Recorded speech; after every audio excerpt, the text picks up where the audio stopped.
Hello friends, welcome to info TV Kannada. ರಾಜ್ಯ ಸರ್ಕಾರಿ ನೌಕರ ಸಮುದಾಯಕ್ಕೆ ಸಿಹಿ ಸುದ್ದಿ ಸಿಕ್ಕಿದ್ದು, ಚುನಾವಣಾ ನೀತಿ ಸಂಹಿತೆಗೆ ತೆರೆ ಬೀಳುತ್ತಿದ್ದಂತೆ 7ನೇ ರಾಜ್ಯ ವೇತನ ಆಯೋಗದ ಶಿಫಾರಸಿನಂತೆ ವೇತನ ಭತ್ಯೆ ಹಾಗೂ ಸೌಲಭ್ಯಗಳು ಪರಿಷ್ಕರಣೆ ಆಗುವುದು ಖಚಿತವಾಗಿದೆ. ಅಂತಿಮವಾಗಿ ಶೇಕಡ 8ರಿಂದ ಶೇಕಡ 8.5ರಷ್ಟು ವೇತನ ಹೆಚ್ಚಳ ನಿರೀಕ್ಷಿಸಲಾಗಿದ್ದು, ಒಟ್ಟಾರೆ ಏರಿಕೆ ಮೂಲ ವೇತನದ ಶೇಕಡ 25ರಿಂದ ಶೇಕಡ 25.5 ತಲುಪುವ ಸಾಧ್ಯತೆ ಇದೆ. ಕಳೆದ ಮಾರ್ಚ್ 16ರಂದು ನೀತಿ ಸಂಹಿತೆ ಘೋಷಣೆಯಾಗುವ ಕೆಲ ಹೊತ್ತು ಮುನ್ನ ಸಲ್ಲಿಕೆಯಾಗಿದ್ದ 7ನೇ ವೇತನ ಆಯೋಗದ ಶಿಫಾರಸುಗಳನ್ನು ಸ್ವೀಕರಿಸಿದ ಸಿಎಂ ಸಿದ್ದರಾಮಯ್ಯ ಅವರು ಕೂಲಂಕುಷವಾಗಿ ಅಧ್ಯಯನ ಮಾಡಿ ಸಲಹೆ ನೀಡಲು ಹಣಕಾಸು ಇಲಾಖೆಗೆ ಸೂಚಿಸಿದರು. ಅಂತೆಯೇ ಆಯೋಗದ ಶೇಕಡ 27.5ರಷ್ಟು ಹೆಚ್ಚಳಕ್ಕೆ ಶಿಫಾರಸು ಬದಲಿಗೆ ಶೇಕಡ 25 ಏರಿಕೆಯ ಲೆಕ್ಕಾಚಾರಕ್ಕೆ ಬರಲಾಗಿದೆ.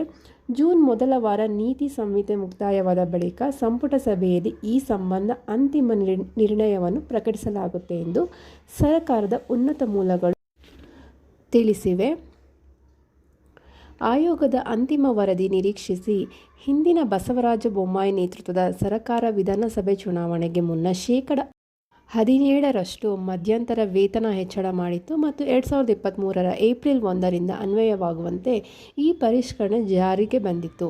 ನೌಕರ ಸಮುದಾಯದ ಸಂಘಟಿತ ಒತ್ತಡದಂತೆ ಸಿಎಂ ಸಿದ್ದರಾಮಯ್ಯ ಅವರು 2024-25ನೇ ಸಾಲಿನ ಬಜೆಟ್ನಲ್ಲಿ 7ನೇ ವೇತನ ಆಯೋಗದ ನಿರೀಕ್ಷಿತ ಶಿಫಾರಸುಗಳ ಅನುಷ್ಠಾನಕ್ಕಾಗಿ ಒಟ್ಟಾರೆ 15,431 ಕೋಟಿ ರೂಪಾಯಿ ಅನುದಾನ ಮೀಸಲಿಟ್ಟಿದ್ದಾರೆ.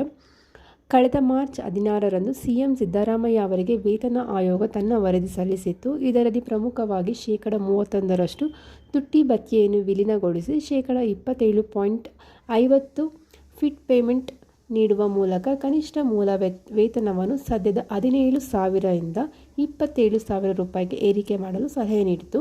ಗರಿಷ್ಠ ವೇತನವನ್ನು 2,41,200 ರೂಪಾಯಿಗೆ ನಿಗದಿಪಡಿಸಬೇಕೆಂದು ಶಿಫಾರಸು ಮಾಡಲಾಗಿತ್ತು. ಆಯೋಗದ 30 ಪ್ರಮುಖ ಶಿಫಾರಸುಗಳಲ್ಲಿ ನೌಕರರಿಗೆ ಹಲವು ಸೌಲಭ್ಯಗಳ ಹೆಚ್ಚಳವೂ ಸಹ ಸೇರಿದ್ದವು.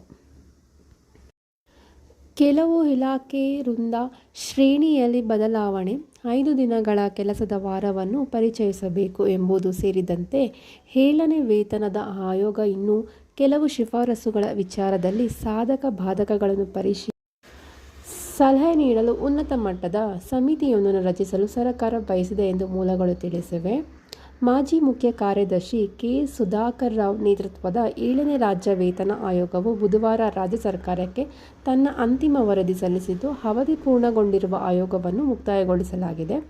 ಕೆಲವು ಇಲಾಖೆಗಳ ನೌಕರರ ಶ್ರೇಣಿ ಮತ್ತು ವೃಂದ ನಿರ್ಧರಿಸುವುದು ಒಳಗೊಂಡು ಹಿಂದಿನ 6ನೇ ವೇತನ ಆಯೋಗದ ವರದಿ ಅನುಷ್ಠಾನದ ನಂತರ ಕೆಲವು ವ್ಯತ್ಯಾಸಗಳನ್ನು ಸರಿಪಡಿಸುವ ಕುರಿತಂತೆ ಸುಧಾಕರ್ ರಾವ್ ಆಯೋಗವು ತನ್ನ ಅಂತಿಮ ವರದಿಯಲ್ಲಿ ಮಹತ್ವದ ಶಿಫಾರಸುಗಳನ್ನು ಮಾಡಿದೆ ಎನ್ನಲಾಗಿದೆ.